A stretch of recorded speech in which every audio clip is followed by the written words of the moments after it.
Teman-teman, coba lihat tuh. Itu siapa tuh yang datang tuh? Ada dua orang tuh, laki-laki sama perempuan.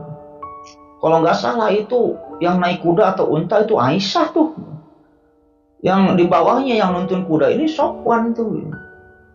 Pas makin dekat, oh benar ternyata gitu kan. Aisyah dengan Sofwan sedang nyusul rombongan gitu. Kata Abdullah bin Ubay bin Salul ketika itu ngomong kepada teman-temannya itu ya, teman-teman, mungkin nggak nih seorang wanita dan laki-laki ini berduaan di suatu tempat kalau tidak melakukan sesuatu. Ngomongnya cuma gitu doang gitu. Si Abdullah bin Ubay bin Salul ini ngomongnya cuma gitu doang, nggak frontal bahwa lihat tuh Aisyah sudah berzina dengan Sofwan, nggak frontal kayak gitu, tapi dengan isyarat gitu. Pinter si Kurunyus si Kurunyus Abdullah bin Ubay bin Salul ini pinter gitu. Jadi kalau di ilmu pidana mah dia belum bisa dipidana ya. Intinya kayak gitu. Belum bisa dipidana memitnah orang lah kayak gitu. Unsurnya belum cukup gitu. Pinter tuh si Abdullah itu ngomongnya kayak gitu doang. Lihat teman-teman, itu ada Aisyah dengan Sofwan lagi jalan ke sini, pasti dia sudah berdua di suatu tempat tuh dia berdua itu. Mungkin nggak seorang laki-laki dan perempuan berduaan di suatu tempat kalau tidak melakukan sesuatu, intinya kayak gitu. Akhirnya menyebarlah gosip gara-gara Abdullah bin Salul itu, bin Ubay bin Salul ini menyebar gosip bahwa Aisyah ini sudah berzina dengan Sofwan. Ya intinya ditambah-tambahin, kalau si Abdullah bin Ubay bin Salul mah ngomongnya cuma gitu doang. Tapi orang yang mendengar, orang-orang munafik ini ditambah-tambahin perihal bahwa Aisyah sudah berzina dengan Sofwan. Dia datang berdua, dari mana dia berdua gitu? Kalau nggak berzina gitu. Intinya kayak gitu loh.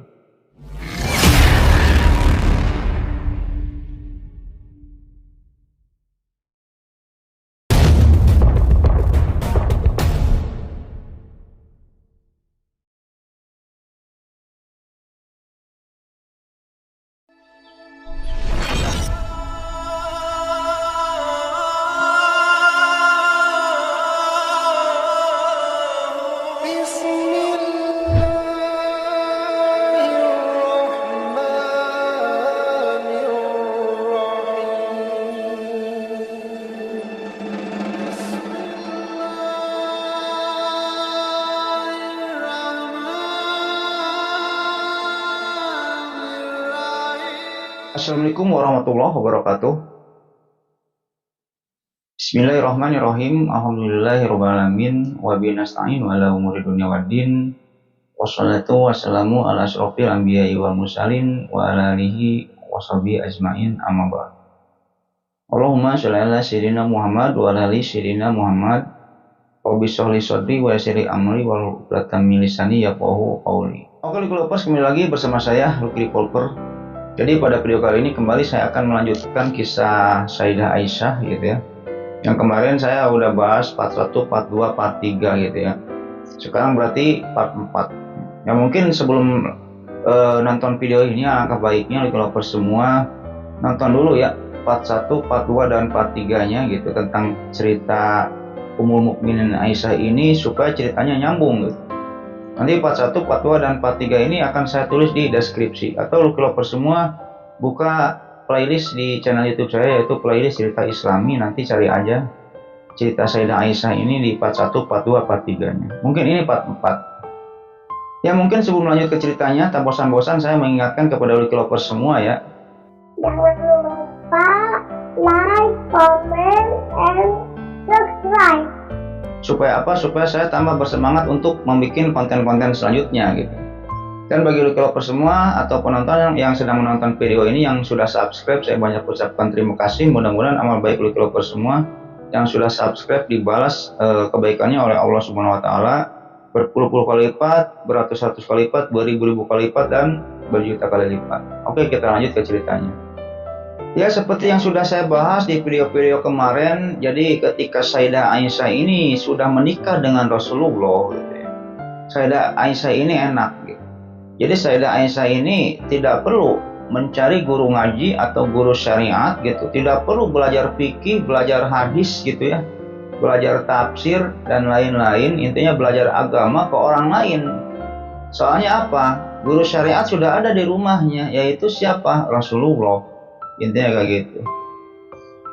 Nah, semenjak Sayyidah Aisyah ini gitu ya, menikah dengan Rasulullah, ada suatu kesedihan yang timbul lah di diri Aisyah ini, yaitu apa gitu. Kan Aisyah mah nggak punya mertua ya, karena ayah dan ibu Rasulullah ini sudah pada meninggal waktu Rasulullah ini masih kecil, dan ayahnya ini meninggal waktu Rasulullah ini dalam kandungan. Intinya kayak gitu. Dan dimana kan udah itu diasuh oleh kakeknya Rasulullah itu ya. Setelah diasuh oleh kakeknya, diasuh lagi oleh pamannya Abu Thalib gitu. Nanti kalau ingin lihat ceritanya, tonton atau buka playlist sejarah Islam ya di channel YouTube saya. Nah, sehingga hal tersebutlah yang membuat Aisyah sedikit sedih lah. Intinya mertuanya sudah pada meninggal dunia. Intinya kayak gitu loh, Bos.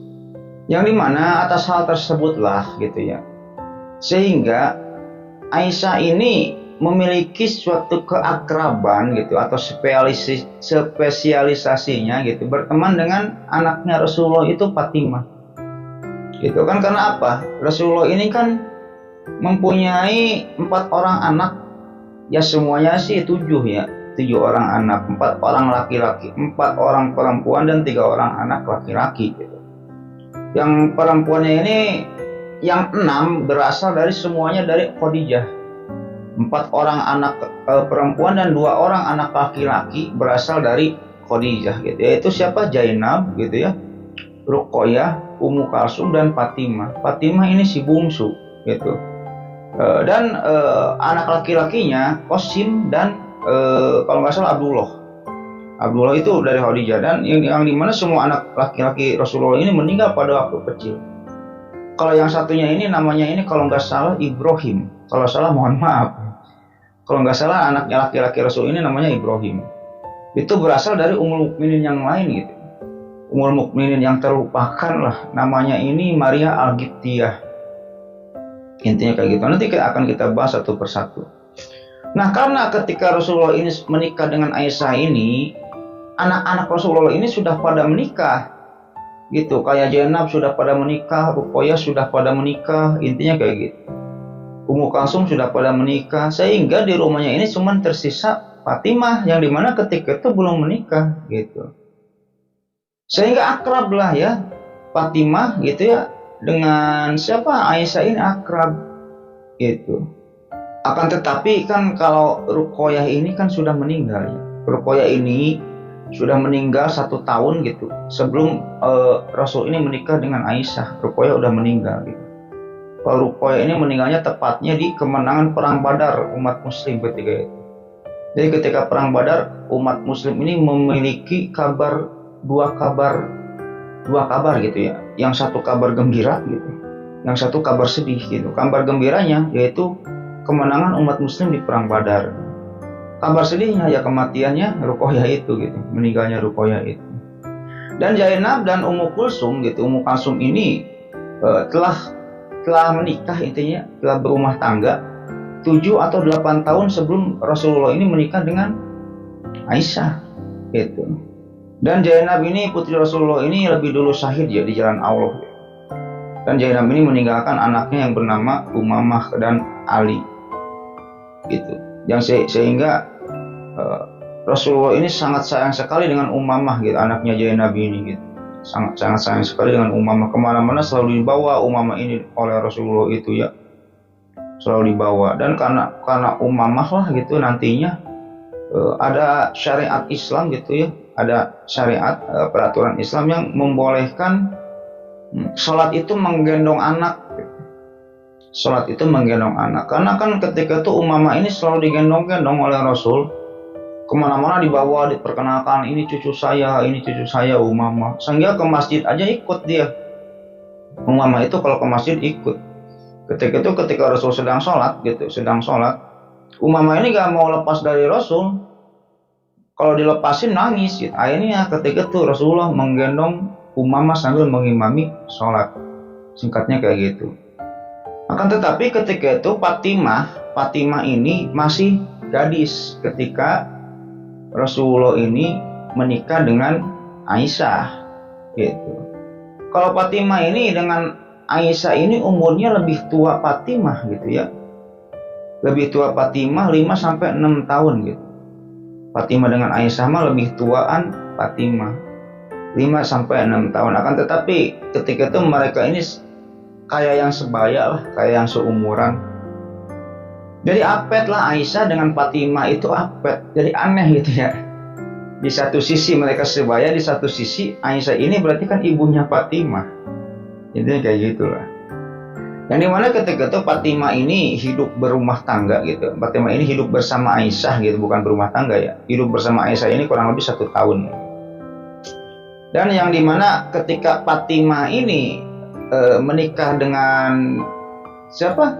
Ali ya, menikah dengan Ali gitu. Aisyah lah yang mempersiapkan semuanya, keperluan pernikahan Fatimah ini, yang mempersiapkan ini Aisyah. Dari mulai surat undangan berarti dan walimahannya gitu. Aisyah yang mempersiapkan. Yang dimana setelah Fatimah ini menikah dengan Ali ini, rumah yang didiami Fatimah ini adalah rumahnya Aisyah gitu, yang disekat dengan tembok ketika itu. Jadi jika mereka ini berbicara satu sama lain, suaranya ini terdengar gitu, suaranya terdengar. Oleh karena mereka ini sebaya, Aisyah dan Fatimah ini sebaya, sehingga Aisyah ini sangat bersahabat sekali dengan Fatimah. Dan Aisyah pun Fatimah pun tidak pernah mengganggu hubungan Rasulullah dengan Aisyah gitu. Kan Rasulullah, kalau ada orang atau ilmu mukminin yang tidak pernah mengganggu hubungan Aisyah dengan Rasulullah sangat sayang kepada orang itu.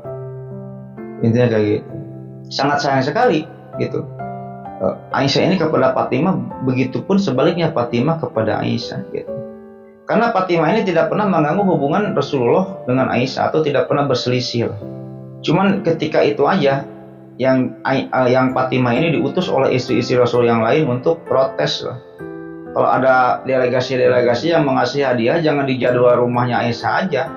Coba sekali-kali dong di jadwalnya Hafsah, di jadwalnya Zainab, intinya kayak gitu. Istri-istri yang lain protes kepada Fatimah, akhirnya Fatimah ini memberitahukan hal tersebut. Tapi ketika itu Rasulullah berkata kepada Fatimah bahwa, ya anakku, apakah kau tidak senang melihat ayah senang gitu. Akhirnya Fatimah pun mengerti dan melanjutkan informasi tersebut kepada istri-istri Rasulullah yang lain, intinya kayak gitu. Dan berhubungan dengan Fatimah ini, Aisyah pun pernah menilai, intinya gitu ya, menilai Fatimah ini berkata sesuatu tentang Fatimah, yaitu saya tidak pernah melihat seseorang yang lebih baik daripada Fatimah kecuali ayahnya. Dan konon di riwayat-riwayat gitu ya, orang anak-anaknya Rasul gitu ya, yang paling mirip dengan Rasul, cara jalannya, cara makannya, cara ngomongnya, yaitu Fatimah, intinya kayak gitu. Yang dimana Rasulullah pun sangat sayang sekali kepada Fatimah ini gitu ya. Dan kalau misalnya Rasulullah sedang ceramah gitu ya di masjid, Fatimah datang, dipersilahkan duduk di samping Rasulullah Fatimah itu. Lalu Rasulullah menciumnya, dipersilahkan duduk, ya anakku yang tersayang, silakan duduk. Begitupun sebaliknya gitu. Kalau Rasulullah main ke rumah Fatimah, Fatimah pun sungkem kepada Rasulullah gitu. Rasulullah pun mencium Fatimah dan sebagainya. Itulah ya salah satu tanda kasih sayang Rasulullah ini kepada Fatimah ini, intinya kayak gitu.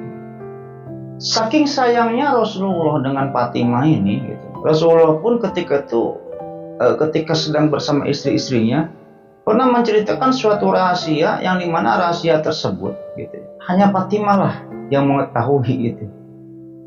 Jadi ceritanya kayak gini. Ketika itu Rasulullah itu sedang ngumpul-ngumpul dengan istrinya gitu ya, dengan para istri-istrinya yang 9 itu sedang ngumpul, termasuk ada Aisyah di sana. Ketika itu Fatimah ini ngelewat, datanglah mengunjungi Rasulullah. Lalu disambutlah oleh Rasulullah, ya anakku, silakan duduk, dicium Fatimah, dipeluk Fatimah. Sehingga Rasulullah dan istri-istrinya berikut Fatimah duduk bareng ngumpul di sana. Tidak lama setelah itu gitu ya, Rasulullah pun ketika itu di depan istri-istrinya membisikkan sesuatu kepada Fatimah. Hanya dibisikkanlah Fatimah ini sesuatu. gitu ya sama Rasul itu. Ketika Fatimah dibisikkan hal tersebut, Fatimah ini menangis kayak yang sedih gitu. Fatimah ini gitu.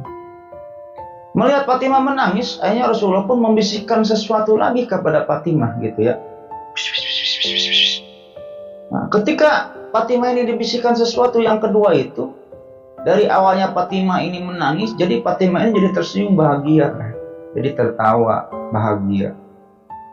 Karena udahlah ya, kejadian tersebut berlalu. Singkat cerita gitu ya, setelah bubar ya, kumpul-kumpul itu setelah bubar, Aisyah kan kepo. Aisyah kepo, langsung Aisyah ini nyamperin Fatimah. Fatimah, tadi Rasulullah ngebisikin apa sih ke kamu gitu kan? Kamu itu termasuk orang yang spesial loh. Rasulullah berani bercerita suatu rahasia kepada kamu di depan isi-isinya yang lain. Kamu berarti orang yang spesial gitu. Emang Rasulullah tadi ngebisikin apa sih Fatimah, kata Aisyah ini. Ketika itu Fatimah menjawab gitu. Tadi yang dibisikkan oleh ayahku ini adalah sebuah rahasia, yang dimana saya tidak akan menyebarkan suatu rahasia yang telah diamanatkan oleh ayahku. Kata Fatimah ketika itu. Oh ya udah kalau begitu mah gitu ya, kata Aisyah. Kita flashback ke depan gitu ya, kita press-plon ke depan gitu. Singkat cerita aja, Rasulullah itu ketika itu sudah meninggal dunia. Nah, setelah Rasulullah sudah meninggal dunia, akhirnya Aisyah pun teringat dengan bisikan Rasulullah ke Fatimah itu gitu ya. Hanya kepo lagi Aisyah itu ngedatangin Fatimah. Fatimah, dulu ya waktu Rasulullah ini masih hidup, kamu ingat gak Rasulullah pernah membisikkan sesuatu rahasia kepadamu? Sekarang kan Rasulullah sudah meninggal, Fatimah. Boleh gak saya tahu apa yang dibisikkan Rasulullah itu kepadamu? Kata Aisyah ketika itu kepada Fatimah. Ini ketika itu Fatimah ini menjawab, ya udah nggak apa-apa. Sekarang kan ayahku sudah nggak ada gitu. Jadi ketika itu Rasulullah ini berbisik kepadaku bahwa ajalnya sudah dekat. Kata Fatimah itu, ajalnya sudah dekat. Yang dimana biasanya dalam satu tahun 2 kali Rasulullah ini suka tadarusan bareng dengan Jibril. Gitu, suka tadarusan bareng dengan Jibril. Akan tetapi sekarang ini kebalik, Jibril yang suka bertadarus untukku. Itu menandakan bahwa ajal ayah ini sudah dekat gitu. Mendengar hal tersebut Fatimah kan nangis gitu. Itulah sebabnya karena Fatimah waktu bisikan pertama itu nangis gitu. Terus bisikan yang kedua apa katanya? Jadi ketika melihat Fatimah ini nangis gitu, Rasulullah ini membisikkan bisikan yang keduanya itu. Bisikannya itu yaitu, ya anakku, janganlah kamu menangis, berbahagialah gitu. Karena nanti kamu ini bakal menjadi pimpinan wanita sedunia di surga gitu. Jadi kalau istilah Sayyidatun Nisa'il Alamin, ya, berjuluk Sayyidatun Nisa'il Alamin, yaitu pimpinan seluruh alam gitu. Pimpinan seluruh wanita seluruh alam gitu di dunia dan di akhirat itu nantinya salah satunya Fatimah. Nanti di surga ini pimpinannya Fatimah, termasuk ummul mukminin yang lain ini gitu. Nanti kamu pimpinannya anakku, katanya di surga itu. Akhirnya Fatimah pun tersenyum ketika itu dan bahagia. Intinya kayak gitu. Kata Fatimah ketika itu, oh kayak gitu. Kata Aisyah gitu ketika itu, oh kayak gitu kan. Selain itu kalau persia Rasulullah pun pernah menceritakan kepada istri-istrinya ini perihal bahwa gitu, di antara istri-istrinya ini siapa yang akan meninggal duluan setelah Rasulullah, intinya kayak gitu. Jadi pada suatu ketika Rasulullah ini biasa sedang berbincang-bincang dengan istri-istrinya yang lain gitu ya, sedang pada ngumpul nih, sedang pada akur ya. Kesembilan istrinya ini sedang pada akur lah ya, para gitu ya, akurnya akur gitu. Jadi itulah kehidupan Rasul ini dan kehidupan ummul mukminin ini ya sama seperti manusia biasa gitu. Jangan lupa, jangan berpikir bahwa aduh susah kita mah meniru ummul mukminin mah gitu ya. Harus ikhlas, harus gini, aduh gua nggak bisa. Enggak juga. Ummul mukminin ini sama seperti manusia biasa. Tontonlah di part 3 nanti ya. Wah, kita lanjut ke ceritanya. Suatu ketika Rasulullah ini sedang berkumpul-kumpul dengan Ummul Mukminin yang lain, ke-9 istrinya ini, dan ketika itu Rasulullah ini berkata kepada istri-istrinya itu, ya istri-istriku, nanti orang yang paling pertama menyusulku gitu ya, intinya ketika aku sudah meninggal, jadi antara kalian orang yang paling pertama menyusul aku adalah orang yang paling panjang tangannya. Singkat cerita bubar lah ya pertemuan tersebut. Setelah Rasulullah sudah nggak ada, akhirnya para istri-istri Nabi yang lain gitu ya, mengukur tangannya masing-masing gitu. Tangan siapa yang paling panjang gitu. Aisyah dan Hafsah diukur tangannya, lo sama tangan saya panjangan mana? Oh panjangan saya, semuanya diukur gitu. Karena gitu ya, dengan Saudah diukur masing-masing tangannya. Oh panjangan saya gitu ya. Hanya singkat cerita saja gitu ya. Setelah Rasulullah meninggal gitu, Ummul Mukminin yang pertama kali meninggal menyusul Rasulullah itu adalah Zainab binti Jahsy gitu. Nah setelah itulah, ketika itulah Aisyah ini sadar bahwa oh yang dimaksud Rasulullah yang panjang tangannya itu adalah seseorang yang senang bersedekah, yang suka bersedekah, yaitulah Zainab binti Jahsy. Intinya kayak gitu. Oke Developers, sekarang kita akan membahas tentang perihal bahwa Aisyah dulu ketika menikah dengan Rasulullah ini pernah difitnah melakukan zina gitu. Pernah difitnah melakukan zina. Oleh siapa? Oleh Abdullah bin Ubay bin Salul. Siapa dia? Dia adalah pimpinan munafik nanti gitu. Dia itu orang-orang pimpinan munafik. Oke, kita ceritakan kejadiannya gitu. Jadi setelah Rasulullah ini hijrah ke Madinah gitu ya, di sana banyak sekali kaum munafik gitu, kaum munafik. Jadi perlu Developers ketahui ya. Jadi musuh Islam ini kan ada dua, kafir dan munafik gitu. Kalau dilihat efeknya gitu, lebih bahayaan mana sih bang gitu ya? Orang kafir, orang-orang kafir yang membenci, memusuhi Islam, dan orang munafik ini lebih bahayaan mana gitu? Kalau menurut saya ini lebih bahayaan orang munafik gitu. Karena apa? Kalau orang-orang kafir ini membenci Islam dan memerangi Islam ini dengan terang-terangan gitu. Dengan terang-terangan, gua nggak suka sama lu, ayo kita perang. Terjadi perang Badar. Gua nggak suka sama lu, ayo kita perang. Terjadi perang Uhud gitu ya. Gua nggak suka sama lu, ayo kita perang. Terjadi perang Khandaq. Jelas lah mana musuh, mana kawan, jelas kalau orang-orang kafir. Tapi kalau orang-orang munafik ini bagaikan duri di dalam daging gitu, nggak tahu ini mana musuh, mana kawan, nggak tahu gitu. Jadi orang-orang munafik mah orang-orang Islam gitu, yang berpura-pura masuk Islam untuk menggerogoti Islam dari dalam. Intinya kayak gitu. Pimpinannya orang munafik ketika itu Abdullah bin Ubay bin Salul gitu. Sebenarnya dulu sasaran orang-orang munafik ini, sasaran ini adalah Abu Bakar dan Umar. Akan tetapi ketika itu mereka mengadu domba antara Abu Bakar dan Umar ini kepada Abu Bakar dan Umar ini, mereka tidak berhasil. Akhirnya bergantilah sasaran mereka ini kepada Aisyah dan Hafsah gitu, anaknya nih gitu. Nah, singkat cerita, ketika itu ada perang namanya perang Muraisi gitu. Pada bulan Sya'ban tahun kelima, Rasulullah ketika itu menuju sumur Bani Muthalib gitu, yang terletak di kota Najd. Ketika itu Rasul tidak mengumumkan ayo perang, enggak. Ketika perang Muraisi ini banyak orang-orang munafik yang ikut. Karena ketika itu Rasulullah tidak mengumumkan ayo kita perang, enggak. Yo ikut yuk sama saya ikut, yo pada ikutlah gitu. Singkat cerita saja, perang Muraisi dimenangkan oleh kaum muslimin ya. Kalau perang Badar kan banyak orang munafik yang kabur ya. Orang munafik yang kabur banyak gitu. Perang Uhud banyak juga orang munafik yang pada kabur gitu. Karena mereka tahu ini mau perang gitu. Kalau perang Muraisi enggak gitu. Singkat cerita saja, perang dimenangkan oleh kaum muslimin. Yang dimana ketika itu seperti biasa, kalau waktu dalam perjalanan syafar atau waktu dalam perjalanan perang, Rasulullah suka mengocok istri-istrinya. dikocok, nanti siapa yang keluar, yang akan ikut dengan Rasulullah ini siapa. Yang dimana ketika itu kocokannya ini yang turun Aisyah. Aisyah pun ikut ketika itu dalam perjalanan perang Muraisi ini. Singkat cerita saja, perang dimenangkan oleh kaum muslimin, akhirnya pada pulang. Ketika itu rombongan kaum muslimin ini beristirahat dulu di suatu tempat yang teduh gitu ya. Akhirnya setelah itu Aisyah pun turun dari untanya atau dari panggulannya gitu ya, dipanggul gitu kan.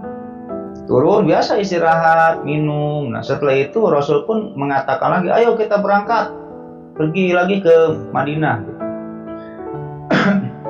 Hanya berangkatlah ya.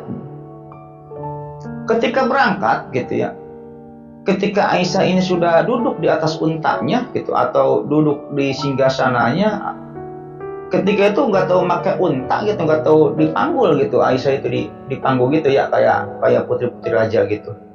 Intinya setelah masuk ke panggulannya itu gitu ya, Aisyah ini meraba kalungnya gitu. Lah kalung gua kok hilang, kata Aisyah ini kan. Kalung saya hilang nih gitu. Akhirnya Aisyah pun turun dari panggulannya itu, dari singgasananya itu turun mencari kalung. Dan setelah itu orang yang memanggulnya itu Aisyah makan kecil gitu. Gak kerasa ini di dalam udah ada Aisyah apa enggak gitu. Yang dimana sebelumnya orang yang manggulnya itu gitu ya, melihat Aisyah ini sudah masuk ke dalam singgasananya gitu, ke dalam kerudungnya itu, apa sih istilahnya ya, ke dalam tempat duduknya lah. Karena itu tertutup, yang nggak tahu di dalam ada Aisyah apa enggak. Yang jelas mereka itu melihat bahwa di dalam ketika itu ada Aisyah. Padahal Aisyah kan turun lagi mau mencari kalungnya yang hilang. Hanya berangkatlah ya, pasukan mau berangkat, Aisyah mah mencari kalung yang hilang. Jadi di riwayat kalungnya ini milik saudaranya namanya Asma. Jadi sebelum Aisyah ini perang, Aisyah ini bukan perang ya, ikut perang gitu ya. Aisyah ini meminjam dulu kalungnya. Asma, gua minjam kalung dong. Gua mau ikut perjalanan dengan Rasulullah gitu. Oh ya udah nih Aisyah nih gitu kan. Akhirnya dipinjamkanlah kalung milik Asma itu. Nah, singkat cerita hilang kalungnya itu. Nah ketika itu rombongan nggak tahu nih kalau Aisyah ini sedang mencari kalung gitu. Singkat cerita saja, akhirnya rombongan pun istirahat lagi di suatu tempat. Kita sekarang menceritakan versi rombongan dulu ya. Rombongan itu beristirahat lagi di suatu tempat gitu. Aisyah bahkan di tempat yang tadi lagi mencari kalung gitu. Hanya setelah rombongan ini beristirahat di suatu tempat gitu ya, Rasul pun mencari Aisyah gitu. Aisyah kemana gitu. Akhirnya booming lah, Aisyah hilang, nggak ada di ininya, di panggulannya, di tempatnya duduk ini nggak ada gitu. Lah Aisyah kemana? Akhirnya kaum muslimin pun rame lah mencari Aisyah, hilang Aisyah gitu kan. Dicari-cari Aisyah itu hilang. Sekarang kita balik lagi ke Aisyah gitu. Nah ketika Aisyah ini sedang mencari kalung gitu ya, ketika mau balik lagi ke rombongan gitu ya, Aisyah melihat rombongannya sudah nggak ada gitu. Ketika itu kan di tengah-tengah padang pasir gitu. Rombongan nggak ada. Aduh Aisyah mau pulang jauh gitu kan. Ini rombongannya kemana ya? Nabi kemana? Rasul kemana? Tadi orang yang mau memanggul aku tak kemana ya tadi kan? Udah nggak ada. Akhirnya Aisyah pun bingung ketika itu. Mau nyusul takut nyasar ya, tahu sendiri ya padang pasir ya, luas, ke sana pasir, ke sini pasir gitu kan. Akhirnya ketika itu Aisyah pun tiduran di batu, tiduran aja gitu ya. Siapa tahu ada rombongan yang nyusul ke sini. Intinya kayak gitulah ya. Tiduran aja Aisyah ini menunggu rombongan yang siapa tahu nyusul balik lagi ke sini. Karena jauh ketika itu Aisyah mau nyusul aja jauh ya, padang pasir kan tahu sendiri. Nah kebiasaan Rasulullah ketika itu ya, kalau berperang atau pergi safar dengan pasukannya atau apa gitu, jadi kebiasaannya yang pertama ada tim penyapu dulu. Jadi sebelum pasukan inti ini berangkat, pasukan Rasulullah ini ngirim dulu tim penyapu di depan. Apa ada musuh atau enggak gitu ya. Setelah aman nih, baru pasukan inti datang. gitu. Setelah pasukan inti jadi di belakang ini ada tim penyapu lagi gitu. Tim penyapu lagi. Jadi sebelum berangkat ada tim penyapu gitu untuk melihat keadaan gitu. Setelah aman baru pasukan inti nih datang gitu, berjalan gitu ya. Setelah pasukan inti sudah berjalan di belakang, kalau misalnya jaraknya udah setengah jam pasukan inti ini sudah sudah nggak kelihatan, udah setengah jam baru ada pasukan tim penyapu lagi. Tujuannya untuk apa pasukan tim penyapu yang di belakang gitu? Untuk mengetahui kalau ada orang yang tertinggal, kalau ada barang-barang yang jatuh, pedang yang jatuh, perisai yang jatuh, nanti oleh orang-orang yang tim penyapu yang di belakang nih yang ngambilin gitu. Kalau tim penyapu yang depan tujuannya untuk apa? Untuk mengecek keadaan situasi sekitar, intinya kayak gitu. Kan sekarang juga ada ya, kalau pas pampres itu kan sebelum mobil presiden ini meluncur ada juga tim penyapu di depan, ada juga tim penyapu yang di belakang. Rasul pun sama kayak gitu. Nah ketika itu tim penyapu yang di belakang gitu ya dipercayakan oleh Rasul ini kepada seseorang yang bernama Safwan bin Al-Muttal. Nah, ketika itu Safwan bin Al-Muttal ini lagi nyapu di belakang nih, lagi ngecek keadaan jalan gitu. Safwan ini bersama kuda atau untanya gitu ya. Ketika Safwan ini sampai di tempatnya Aisyah, Safwan ini melihat ada seorang wanita yang sedang tertidur aja gitu di batu, sedang tertidur aja. Safwan ketika itu mengenali bahwa wanita itu adalah Aisyah gitu. Karena apa? Safwan sudah pernah melihat wajah Aisyah sebelum ayat hijab turun. Intinya kayak gitu. Nah setelah itu kalau Persia, ketika Safwan ini melihat Aisyah gitu, Safwan pun menghampiri Aisyah gitu. Menghampiri Aisyah dan mempersilahkan Aisyah ini untuk naik ke unta atau kudanya gitu. Yang dimana ketika Aisyah ini naik ke unta dan kudanya gitu kan, naik nih, Safwan pun tidak melihat aurat Aisyah gitu, tidak melihat aurat Aisyah dan tidak ngapa-ngapain. Safwan pun memalingkan mukanya dan pergi menjauh gitu. Setelah Aisyah ini sudah naik ke kuda atau untanya Safwan ini gitu, Safwan baru mendekat lagi gitu. Setelah itu Safwan pun menuntun unta atau kudanya ini menuju ke rombongan dan Aisyah di unta atau kudanya Safwan gitu. Safwan pun ketika itu berlindung kepada Allah, auzubillahi minasyaitonirrajim gitu. Berlindung kepada Allah, dan selama perjalanan itu Safwan dengan Aisyah ini tidak ngobrol sepatah kata pun. Tidak ngobrol, Aisyah kamu lagi ngapain di sini? Kemana rombongan? Bla bla bla. Enggak ngobrol kayak gitu. Safwan pun diam aja, nuntun untanya, dan Aisyah pun diam ketika itu. Singkat cerita saja gitu, kurang lebih Aisyah ketika itu dengan Safwan ini sudah mau sampai ke rombongan lah. Ada misalnya ada 50 meter atau 40 meteran lah ya jarak Aisyah ini sudah mau sampai ke rombongan, yang dimana ketika itu posisinya Aisyah ini kan sedang duduk di atas unta atau kudanya Safwan itu. Safwan sedang nuntun kudanya gitu ya, gitu. Nah ketika itu ya si Kurunyus Abdullah bin Ubay bin Salul ini dengan rombongan orang munafik lagi pada ngeriung, melihat ada dua orang yang nyusul rombongan. Ketika itu Abdullah bin Ubay bin Salul setelah Aisyah dengan Safwan ini makin dekat, dia ini melihat, oh itu ada Aisyah dengan Safwan gitu.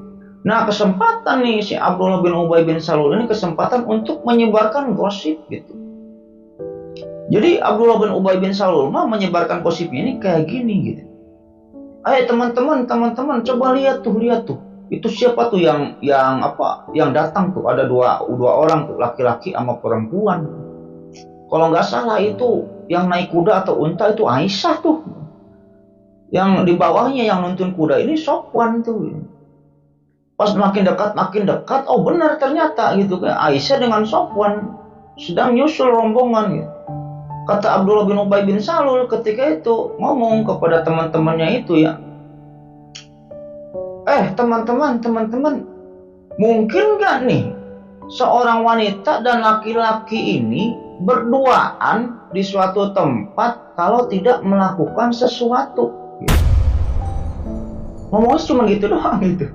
Si Abdullah bin Ubay bin Salul ini ngomongnya cuma gitu doang, nggak frontal bahwa lihat tuh Aisyah sudah berzina dengan Sofwan, nggak frontal kayak gitu, tapi dengan isyarat gitu. Pinter si Kurunyus ya, si Kurunyus Abdullah bin Ubay bin Salul ini pinter gitu. Jadi kalau di ilmu pidana mah dia belum bisa dipidana dia. Intinya kayak gitu. Belum bisa dipidana memfitnah orang lah kayak gitu. Unsurnya belum cukup. Pinter tuh si Abdullah itu ngomongnya kayak gitu doang. Lihat teman-teman, itu ada Aisyah dengan Sofwan lagi jalan ke sini, pasti dia sedang sudah berduaan di suatu tempat tuh dia berdua itu. Mungkin nggak seorang laki-laki dan perempuan berduaan di suatu tempat kalau tidak melakukan sesuatu, intinya kayak gitu. Akhirnya menyebarlah gosip gara-gara Abdullah bin Salul itu, bin Ubay bin Salul ini menyebar gosip bahwa Aisyah ini sudah berzina dengan Sofwan. Ya intinya ditambah-tambahin. Kalau si Abdullah bin Ubay bin Salul mah ngomongnya cuma gitu doang. Tapi orang yang mendengar, orang-orang munafik ini ditambah-tambahin perihal bahwa Aisyah sudah berzina tuh dengan Sofwan. Dia datang berduaan, dari mana dia berduaan gitu? Kalau nggak berzina gitu. Intinya kayak gitu loh.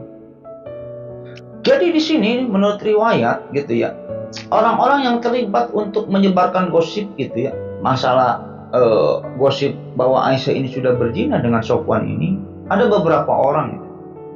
Yang pertama ya jelas si Kurunyus ya, Abdullah bin Ubay bin Salul ini pimpinannya orang munafik ketika itu. Yang kedua Hasan bin Sabit orang yang menyebarkannya ini.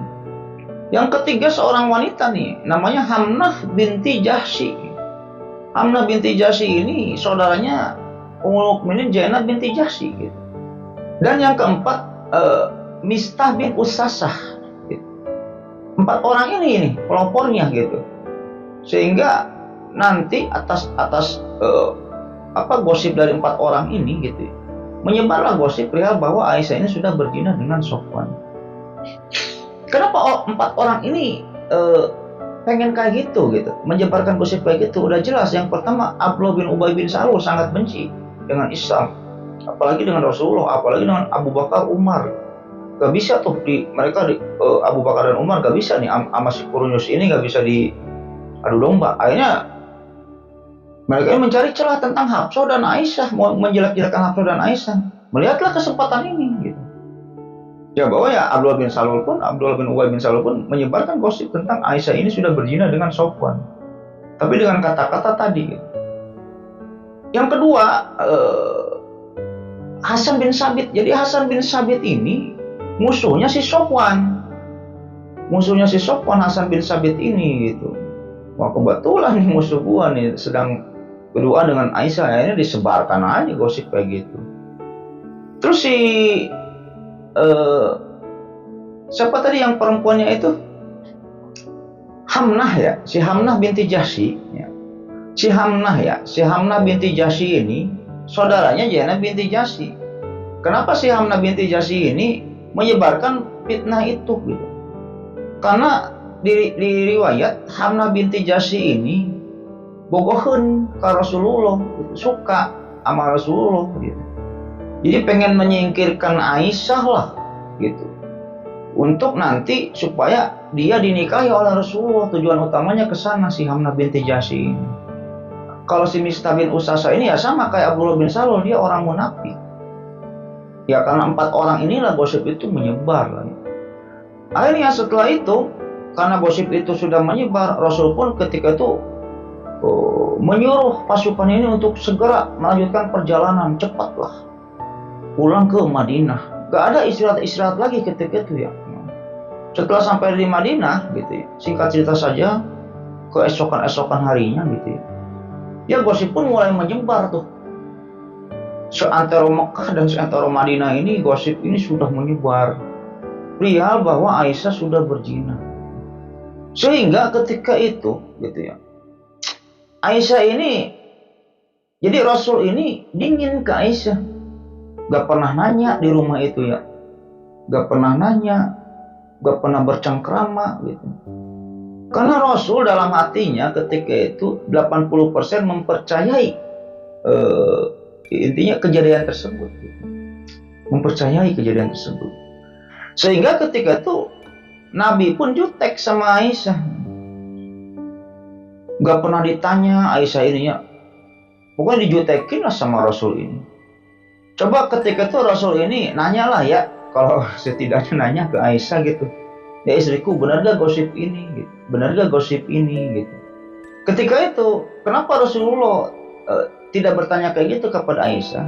Yang pertama, ketika itu Rasulullah ini menunggu wahyu. Menunggu wahyu untuk menjelaskan benar gak nih Aisyah ini berzinah dengan Sofwan gitu. Gitu. Yang kedua, gitu, Rasulullah ini berpikir nantinya mungkin kalau misalnya Aisyah sudah berzina atau Aisyah enggak berzina, nanti juga Aisyah cerita sendiri ke saya. Kata Rasul dalam hatinya ketika itu kayak gitu. Gitu. Itu di versinya Rasulullah. Gitu.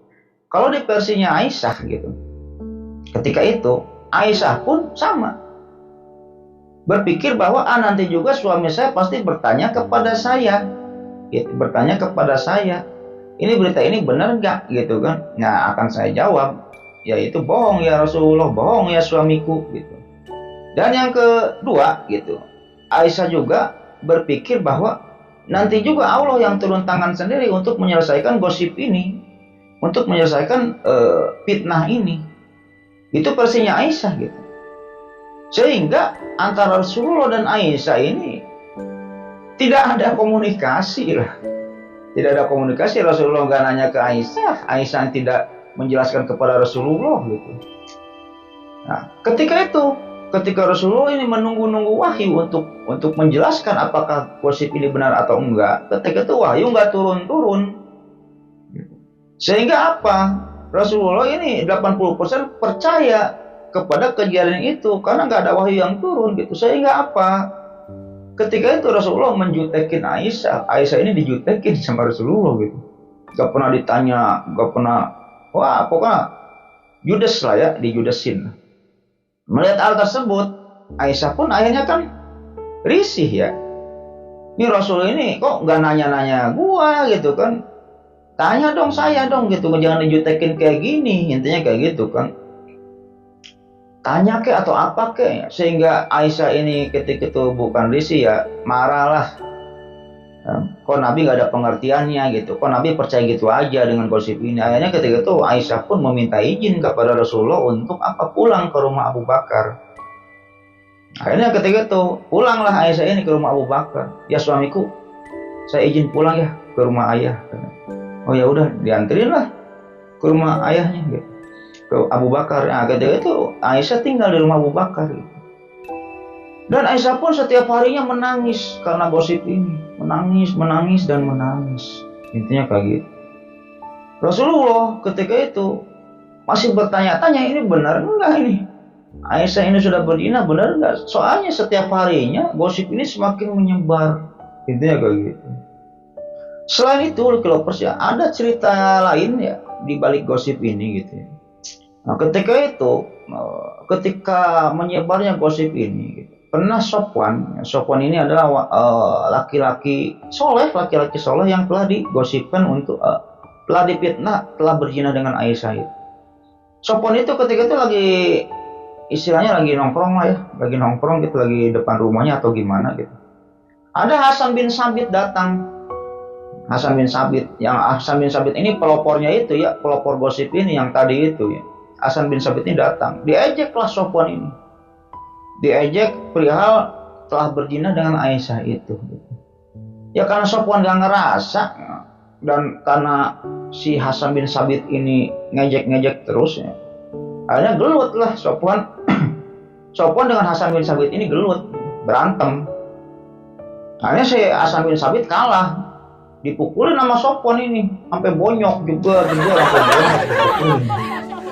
Setelah si Hasan bin Sabit ini bonyok gitu, ngadu ke Rasulullah. Hasan bin Sabit ya, liciknya orang munafik tuh, ngadu ke Rasulullah. Ya Rasulullah, lihat keadaan muka saya nih, wajah saya babak belur kayak gini. Emang kenapa Hasan? Saya dipukulin oleh Sofwan. Akhirnya Sofwan dipanggil oleh Rasulullah. Sofwan, apakah benar berita ini bahwa kamu sudah memukuli Hasan, kata Rasulullah ini? Ya benar ya Rasulullah, karena dia ngajak-ngajak saya terus perihal gosip ini, kata Sofwan ketika itu. Gak bisa Rasulullah, saya pengen ganti rugi, kata Hasan ini. Nah ketika itu Sofwan gak punya uang untuk ganti rugi gitu ya. Akhirnya ketika itu Hasan bin Sabit ini dikasih rumah, yang dimana ketika itu Rasulullah ini mempunyai sebuah rumah pemberian dari sahabatnya Tolhah gitu. Nah rumah Rasulullah itu dia kasihkan ke Hasan bin Sabit untuk mengganti rugi atas bonyoknya mukanya itu yang dipukuli oleh Sofwan. Intinya kayak gitu. Nah setelah kejadian tersebut ya keesokan harinya, gosip ini nggak mereda. Gosip ini tuh Aisyah zina ini nggak mereda, bahkan menyebar semakin luas. Dia bahwa Aisyah sudah berzina. Dan yang menggosipinnya itu, gitu, yang menggosipinnya itu selain dari 4 orang tadi, gitu ya, kan 4 orang tadi mah pelopornya ya, Abdullah bin Ubay bin Salul, Hasan bin Sabit, Hamad binti Jasi, dan Misnah bin Usasah, gitu ya. Orang-orang Muslim pun yang bukan munafik turut intinya milu ngagosip lah, ikut ngagosip gitu. Masa sih Aisyah sudah berzina dengan Sofwan, tapi saksinya banyak loh, gini gitu. Ikut ngegosip. Itulah yang membuat Rasulullah ini bertanya-tanya bahwa ini berita ini benar nggak? Soalnya wahyu nggak turun-turun. Kita balik lagi ke Aisyah. Aisyah pun di rumah Abu Bakar cuma menangis setiap harinya gitu ya, meminta perlindungan Allah. Yang dimana ketika itu Aisyah pun meyakini dalam hatinya bahwa nanti juga Allah akan turun tangan. Dan Aisyah pun ketika itu bersabar seperti sabarnya ayahnya Yusuf. Gitu. Yang dimana Yusuf ketika itu sudah bukan dipitnah sih ya, digosipkan dimakan segala itu ya. Aisyah pun terus bersabar. Nah Lover, sebenarnya ketika itu Rasulullah ini sudah curiga kepada si Abdullah bin Ubay bin Salul ini adalah tokoh utamanya Rasulullah itu. Sebenarnya ketika itu sudah curiga, tapi belum ada bukti. Akhirnya ketika itu Rasulullah ini ketika maraknya gosip itu belum mereda ya, Rasulullah ini pidato berdiri di atas mimbar. Dan ketika itu banyak dihadiri oleh orang-orang Madinah Ansor gitu.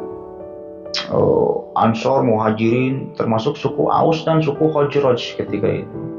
Hanya Rasulullah ini berpidato, yang inti pidatonya ini intinya mah, wahai kaum muslimin sekalian, siapakah orang yang bisa membebaskan aku dari keadaan ini gitu. Saya tidak pernah mengetahui tentang keluarga aku melainkan kebaikan, kata Rasul ketika itu. Akhirnya ketika itu Sa'ad bin Mu'ad ini ngacung. Ya Rasulullah, kata Sa'ad bin Mu'ad ini, saya akan membebaskanmu dari penghinaan ini untukmu. Intinya kayak gitu. Kalau orang yang menggosipkan gosip ini adalah dari sukuku gitu, saya sendiri yang akan membunuhnya ya Rasulullah, kata Sa'ad bin Mu'ad ketika itu. Dan kalau orang yang menggosipkan ini berasal dari suku Khazraj gitu, saya akan perangi suku Khazraj itu ya Rasulullah, kata Sa'ad bin Mu'ad ketika itu. Mendengar hal tersebut gitu, ada pimpinan suku Khazraj itu, namanya Sa'ad bin Ubadah gitu, pimpinan suku Khazraj. Mendengar kata-kata Sa'ad bin Mu'ad tadi, pimpinan suku Khazraj ini, Sa'ad bin Ubadah ini ngambek lah. Oh enak aja loh gitu, mau nyerang suku Khazraj tuh jangan ngelibatin suku Khazraj gak akan mungkin gitu, gak akan mungkin melakukan hal ini kepada Rasulullah, kata Sa'ad bin Ubadah gitu. Akhirnya Sa'ad bin Ubadah ini nyambut pedang gitu. Dusta kamu, kata Sa'ad bin Ubadah ini, kalau si penyebar gosip ini berasal dari sukumu, kamu juga gak akan bisa membunuhnya gitu. Akhirnya Sa'ad bin Ubadah itu menyambut pedang. Melihat Sa'ad bin Ubadah ini mencabut pedang gitu, akhirnya ada seseorang yang berdiri lagi, namanya Usaid bin Hujair. Jadi saudaranya si Sa'ad bin Mu'ad tadi, kamu jangan ngejelekin suku kami. Cabut lagi pedangnya nih si Usaid bin Hujair ini. Oh, kalau mau perang, ayo perang, jangan ngejelek-jelekin suku saya, katanya ya, kata si Usaid bin Hujair ini. Sesungguhnya kamulah orang yang munafik, katanya Sa'ad bin Ubadah, katanya. Aus sama Khazraj ini mau berantem. Tapi mereka semua ini orang-orang soleh. Sa'ad bin Ubadah, Sa'ad bin Mu'ad, Usaid bin Hujair, ini orang-orang soleh karena ketika itu terprovokasi lah gitu ya, karena masing-masing sukunya terprovokasi lah. Kayak kata Rasulullah, udah kalian jangan berantem, kalian jangan berantem. Emang nggak, kayak ini lah nggak, intinya nggak menuduh Aus dan Hojrot gitu. Saya udah tahu kok orangnya siapa, tapi belum ada bukti aja. Intinya kayak gitu. Rasulullah pun udah mencurigai kepada Abdullah bin Ubay bin Salul. Dan makin hari gosip itu pun semakin menyebar. Yang dimana ketika itu Rasulullah pun mencari berita pembanding gitu ya, kepada orang-orang terdekat Aisyah untuk meyakinkan bahwa benar gak sih gosip ini itu bahwa Aisyah ini sudah berzina dengan Sofwan. Budaknya Aisyah ditanyain ketika itu sama Rasulullah ini ya, budaknya Aisyah, mantan budaknya Aisyah, mantan pembantunya Abu Bakar ketika itu, ke Ali gitu, ke Ali ditanyain, terus ke Usamah ditanyain gitu ya. Ketika Rasulullah ini menanyakan kepada mantan budaknya Abu Bakar atau mantan pembantunya Aisyah gitu, Aisyah itu gimana sih orangnya? Ya Aisyah mah dari kecil juga sampai gede gitu ya, nggak pernah neko-neko ya Rasulullah. Yang saya tahu mah Aisyah mah orangnya lugu-lugu aja gitu. Dan tidak ada yang bisa saya lihat dari diri Aisyah ini kecuali kebaikan gitu. Apa sih kejelekan Aisyah? Kata Rasulullah itu ketika itu nanya-nanya itu kepada orang-orang terdekat Aisyah. Ya kejelekan Aisyah mah cuman, ya dulu sih pernah Aisyah ini menurut saya itu perilaku jelek katanya kan. Ya ketika itu Aisyah ini belajar masak bikin roti atau apa gitu ya. Bikin roti, ketika bikin roti gitu, Pak mukanya itu udah celemotan dengan tepung gitu ya. Ketika itu lagi bikin roti kayak gitu, Aisyah pun tertidur gitu. Dan intinya adonannya itu, rotinya itu dimakan oleh kambing gitu, dibawa kabur oleh kambing. Ya cuma hal-hal seperti itu aja. Tapi untuk bahwa benar atau tidaknya Aisyah sudah berzina, menurut saya itu hal yang dusta ya Rasulullah. Ali pun sama gitu, ditanyakan kepada Rasulullah, Usamah sama semuanya yang ditanyakan oleh Rasulullah mengatakan bahwa tidak ada sesuatu hal yang aku lihat dalam diri Aisyah melainkan kebaikan. Termasuk siapa ketika itu ditanyakan oleh Rasulullah? Zainab binti Jahsy. Yang notabene Zainab binti Jahsy ini Ummul Mukminin yang musuhnya Aisyah gitu ya. Tapi ketika ditanya oleh Rasulullah Zainab binti Jahsy, dia mengatakan bahwa ya Rasulullah, jangan percaya gosip tersebut. Saya tidak ada saya melihat ya pada diri Aisyah ini gitu, tidak ada saya lihat pada diri Aisyah ini kecuali kebaikan. Dan menurut saya itu hanya gosip yang intinya batil, yang tidak benar ya Rasulullah. Intinya kayak gitu. Nah, Lucky Lovers, di tengah maraknya gosip perihal bahwa Aisyah ini sudah berzina dengan Sofwan gitu ya, ada sepasang suami istri gitu ya. Ada sepasang kisah suami istri namanya Ummu Ayub dan Abu Ayub gitu. Yang dimana suami istri ini nantinya dipuji oleh Allah di dalam Al-Quran. Bagaimana kisahnya? Jadi kisahnya itu kayak gini. Ketika itu si Ummu Ayub dan Abu Ayub ini sedang istilahnya kongkok-kongkok lah, ngobrol-ngobrol di rumahnya. Yang dimana ketika itu istrinya ini bertanya kepada suaminya, ya ayah, ayah dengarkan gosip tentang Aisyah dengan Sofwan ini sudah berzina. Kata istrinya ketika itu, iya dengar istriku. Emang kenapa? Kata suaminya ketika itu, menurut ayah gimana tentang gosip ini? Ayah percaya nggak bahwa Aisyah ini sudah berzina dengan Sofwan? Tentang gosip ini ayah percaya nggak? Kata istrinya ketika itu.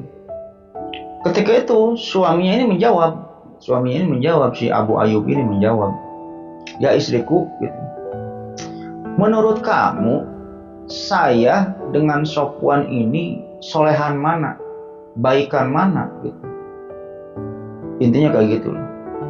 Ya kalau menurut saya ayah dengan Sofwan ini solehan Sofwan lah, baikan Sofwan lah. Sofwan ini orang kepercayaannya Nabi, orang kepercayaannya Rasulullah. Kata istrinya ketika itu menjawab. Setelah itu suaminya ini berkata lagi kepada istrinya, kalau gosip ini menimpa kepada aku gitu, apakah kamu akan percaya perihal gosip ini bahwa aku sudah berzina dengan wanita lain. Kata suaminya ketika itu istrinya ini berkata, ya tentu saya nggak akan percayalah suamiku, karena saya sudah mengetahui tentang sifat kamu ya suamiku. Kamu itu orangnya taat beribadah, rajin puasa dan lain-lain.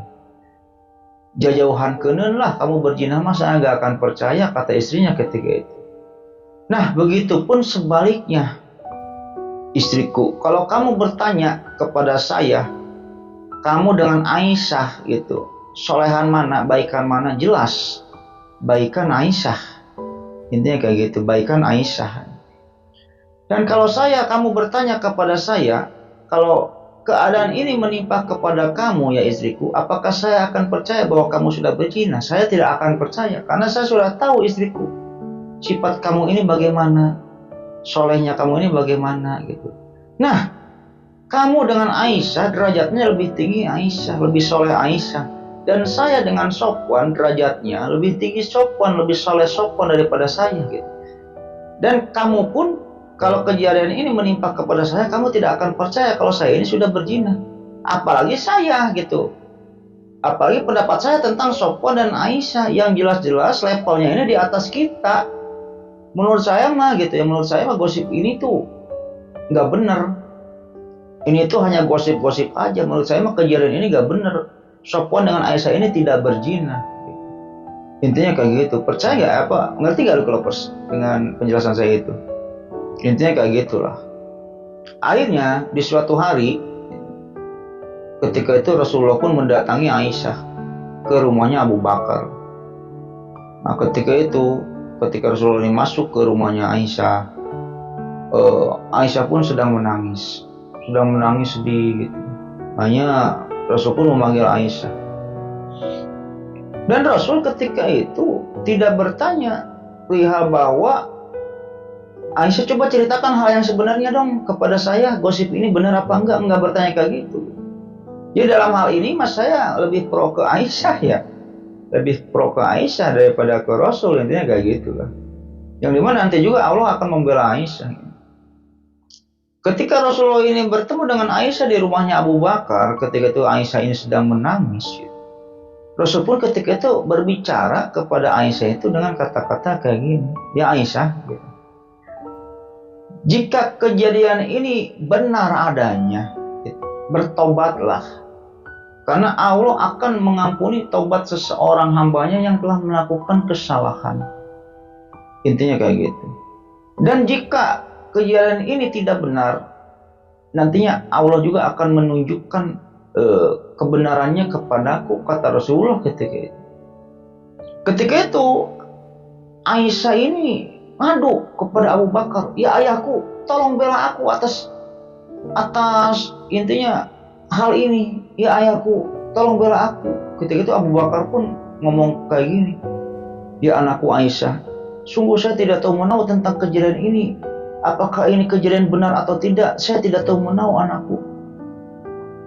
Aisyah pun ketika itu ngomonglah kepada ibunya, ya ibuku, tolong bela aku atas pertanyaan suamiku ini. Sama ibunya juga, ya anakku Aisyah, ibu tidak tahu menahu tentang mana yang benar, mana yang enggak nih tentang kejadian ini, ibu tidak tahu menahu. Akhirnya ketika itu gitu ya, Aisyah pun diam, tidak menjawab pertanyaan Rasul, tidak menjawab pembicaraan Rasul itu. Aisyah pun diam dan berkata dalam hatinya, nanti juga Allah yang akan menunjukkan tentang benar tidaknya kejadian ini, kata Aisyah itu berkata dalam hatinya. Nah setelah itu, tidak lama dari itu gitu ya, akhirnya Rasulullah pun menerima wahyu dari Allah yang menjelaskan tentang benar tidaknya kejadian ini, yaitu dalam surat An-Nur surat ke-24 ayat 11 sampai dengan 19, dan surat An-Nur juga ya ayat 23 sampai 24. Kita bacakan artinya loh kalau bersih.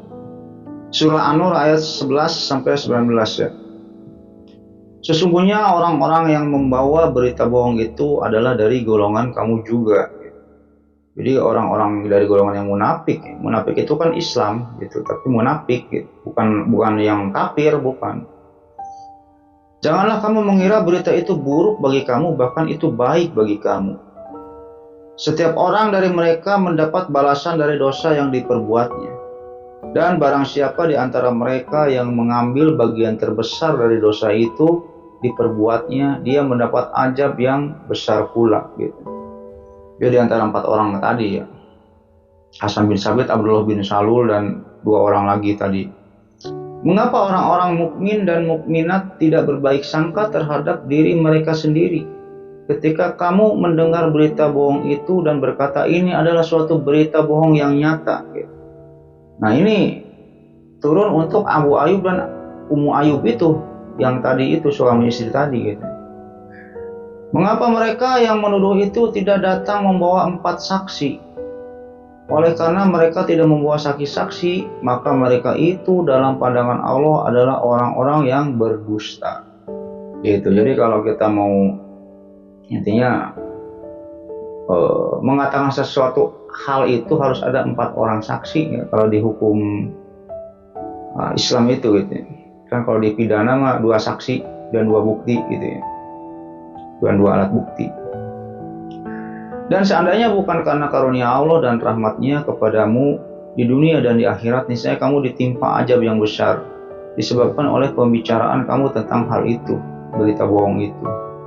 Ingatlah ketika kamu menerima berita bohong itu dari mulut ke mulut dan kamu katakan dengan mulutmu apa yang tidak kamu ketahui sedikit pun, dan kamu menganggapnya remeh, padahal dalam pandangan Allah itu soal besar. Karena yang digosipkannya itu yaitu Aisyah ummul mukminin gitu kan. Dan mengapa kamu tidak berkata ketika mendengarnya, tidak pantas bagi kita membicarakan ini, Maha Suci Engkau, ini adalah kebohongan yang besar. Nah ini Allah memuji Ummu Ayub dan Abu Ayub ini. Harusnya ketika mendengar hal tersebut ya kita berkata kayak Abu Ayub gitu kepada Ummu Ayub tadi gitu. Allah memperingatkan kamu agar jangan kembali mengulangi seperti itu selama-lamanya jika kamu orang beriman. Dan Allah menjelaskan ayat-ayatnya kepada kamu, dan Allah Maha mengetahui, Maha bijaksana. Sesungguhnya orang yang ingin agar perbuatan yang keji itu tersiar, berita bohong itu tersiar di kalangan orang-orang yang beriman, mereka mendapatkan ajab yang pedih di dunia dan di akhirat. Dan Allah mengetahui sedang kamu tidak mengetahui. Yaitu ayat 11-19 dan ayat 23-24-nya ya. Sesungguhnya orang-orang yang menuduh perempuan-perempuan baik yang lengah dan beriman dengan tuduhan berzina, mereka dilaknat di dunia dan di akhirat, dan mereka akan mendapat ajab yang besar pada hari ketika lidah, tangan, dan kaki mereka menjadi saksi atas mereka terhadap apa yang dahulu mereka kerjakan. Intinya kayak gitu. Nah itu lalu keropers ya.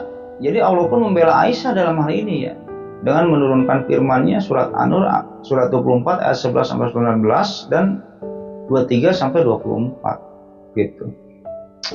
Yang dimana nanti si Abdullah bin Salul itu dihukum oleh Allah. Yang dimana dalam konon diriwayat ketika itu gitu, Abdullah bin Salul ini tidak dihukum gitu. Yang orang-orang yang menyebarkan kalau orang yang menuduh Aisyah telah berzina ini dihukum. Diriwayat itu kalau nggak salah dicambuk atau apa gitu. Tapi kalau si Abdullah bin Salul mah gitu, Abdullah bin Ubay bin Salul mah ketika itu nggak dihukum. Karena apa? Abdullah bin Ubay bin Salul mah nggak ngomong Aisyah telah berzina, nggak gitu. Nggak ngomong Aisyah telah berzina, cuman dengan bahasa kiasan mencap orang mah gitu ya. Tuh lihat tuh ada seorang wanita dan laki-laki berduaan di suatu tempat, mungkinkah tidak melakukan sesuatu gitu. Cuman gitu doang. Jadi gosip Aisyah setelah berzina mah digosipinnya itu ya oleh orang-orang ditambah-tambahin. Sehingga ketika itu di riwayat Abdullah bin Ubay bin Salul itu tidak dihukum. Namanya kayak gitu. Ya mana mungkin lah ya ummul mukminin berzina gitu ya. Itu mah hanya kalangan-kalangan orang munafik aja. Ya si Kurunyus Abdullah bin Ubay bin Salul ini kenapa gitu? Terutama orang-orang munafik ini kenapa menyebarkan gosip itu? Yang pertama karena mereka orang-orang munafik ini ingin melakukan sesuatu hal penghinaan terhadap keluarga Nabi gitu. Dan Abu Bakar gitu. Yang kedua ingin memecah belah kaum muslimin. mengadu domba kaum muslimin dan memecah belah dan mengadu domba keluarga Nabi. Tapi kan gak bisa gitu aja, Allah pasti turun tangan dalam hal ini. Dan setelah Rasulullah diturunkan firman surat An-Nur ayat 20, surat An-Nur surat 24 ayat 11 sampai 19 dan 23 sampai 24 ini, ya Rasulullah pun akhirnya serumah lagi dengan Aisyah, baikan lagi dengan Aisyah.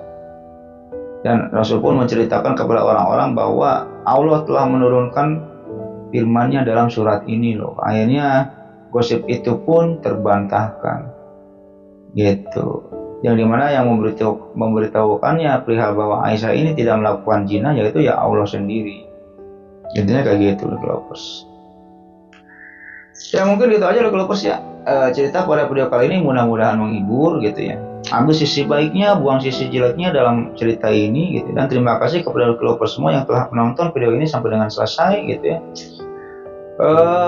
Intinya kalau misalnya ada salah-salah kata atau salah apa atau salah cerita, salah sejarah bang, maksudnya bukan ini bang, tapi ini bang, maksudnya cerita ini bukan kayak gini tapi kayak gini, ya mungkin itu kesalahan saya pribadi gitu loh Kelovers ya. Dan saya tidak sengaja untuk melakukan hal tersebut, intinya kayak gitu. Dan sebelum videonya saya tutup, tak bosan-bosan saya mengingatkan kepada Kelovers semua ya. Jangan lupa like, comment, and subscribe. Supaya apa? Supaya saya tambah bersemangat untuk membuat konten-konten selanjutnya gitu ya.